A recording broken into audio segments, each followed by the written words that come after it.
शहर से दूर बसे एक छोटे से गांव भानगढ़पुर में बहुत समय से एक हवेली वीरान पड़ी थी, कांतामय हवेली। कहते हैं कि वहां आज तक जो भी गया वो लौट कर नहीं आया। लेकिन फिर एक दिन गांव में अफवाह फैल गई, कांतामय हवेली में फिर से शादी होने वाली है। लोगों को ये बात हजम नहीं हुई। एक वीरान खौफनाक हवेली में शादी, और वो भी रात के 12 बजे।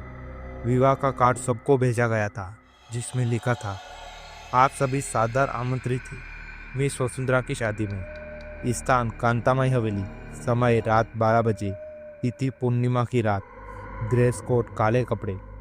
गांव वालों ने सोचा कि ये कोई मजाक है, लेकिन गांव का एक युवक रणविजय, जो शहर से पढ़ाई करके लौटा था, उसे इस नौते में कोई रहस्य नजर आया। उसे यूट्यूब के लिए कंटेंट भी चाहिए था। उसने सोचा कि वो इस शादी में जाएगा और सब कुछ रिकॉर्ड करेगा। रात के 11:45 बजे रणविजय अपने कैमरे के साथ हवेली के गेट पर पहुंचा।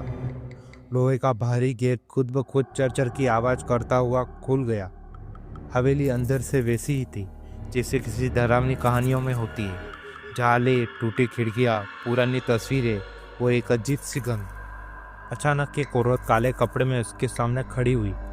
उसकी आंखें इतनी काली थी जैसे उसकी कोई अंत नहीं था। आप शादी में मेहमान हैं ना? रणविजय ने धीरे से सिर हिलाया। दुल्हन ऊपर कमरे में है, उससे जरूर मिलिए, वो बहुत इंतजार कर रही है।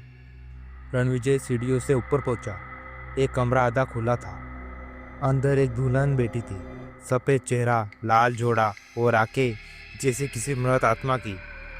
आप मेरे दूल्हे नहीं हैं, दुल्हन ने कहा। मैं तो मेहमान हूँ, दुल्हन ने मुस्कुराकर कहा। अब आप ही मेरे दूल्हे हैं। रणविजय की आंखें फैल गई।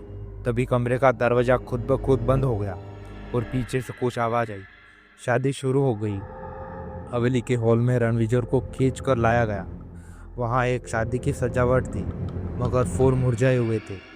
शहनाई की जगह अजीब सी फुसफुसाहट थी और बाराती सबके सब बिना चेहरे के खड़े थे। दुल्हन नीचे आई और उसका घूंघट हटाया गया। उसका चेहरा अब पूरी तरह से सड़ा हुआ था। अब यह शादी अधूरी नहीं रहेगी। एक नन की आवाज़ गूंजी, जो वहां अचानक प्रकट हुई थी। नन ने बताया कि सालों पहले इस हवेली में एक शादी होने वाली थी, वसुंधरा की। लेकिन बारात रास्ते में हादसे में मर गई और दुल्हन ने आत्महत्या कर ली। तब से हर पूर्णिमा की रात वो अपने दूल्हे को ढूंढती है। हर साल एक नया लड़का यहाँ आता है, जिसे वो अपना दूल्हा बना लेती है और फिर उसे मारकर अपने साथ रख लेती है। रणविजय चीखने लगा, लेकिन किसी को कुछ सुनाई नहीं दे रहा था। तभी एक दूसरी नन प्रकट हुई, जिसकी आत्मा इस हवेली की रक्षा कर रही थी। उसने रणविजय को शांति दी, एक पवित्र लॉकेट जिसमें जीसस का आशीर्वाद था। इसे उसके दिल पर रखो, जब वो तुम्हें छूने आए तभी उसका अंत हो सकता है। वसुंधरा रणविजय के पास आई। उसके हाथ बर्फ जैसे ठंडे, शरीर से धुआं निकल रहा था।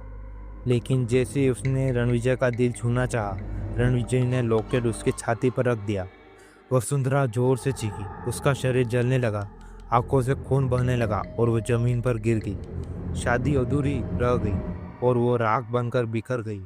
उसी क्षण हवेली में जल आया और वो जर्जर इमारत जमीन पर समा गई। रणविजय किसी तरह बाहर आया और कैमरा अब भी चालू था। अगले दिन वो वीडियो यूट्यूब पर डाला गया, लेकिन एक अजीब बात हुई। वीडियो में हर 5 मिनट बाद वसुंधरा की झलक आने लगी, जिससे अब वो स्क्रीन से बाहर निकलने की कोशिश कर रही हो। अगर आपको यह कहानी पसंद आई हो तो चैनल को सब्सक्राइब करें। मिलते हैं अगली कहानी में।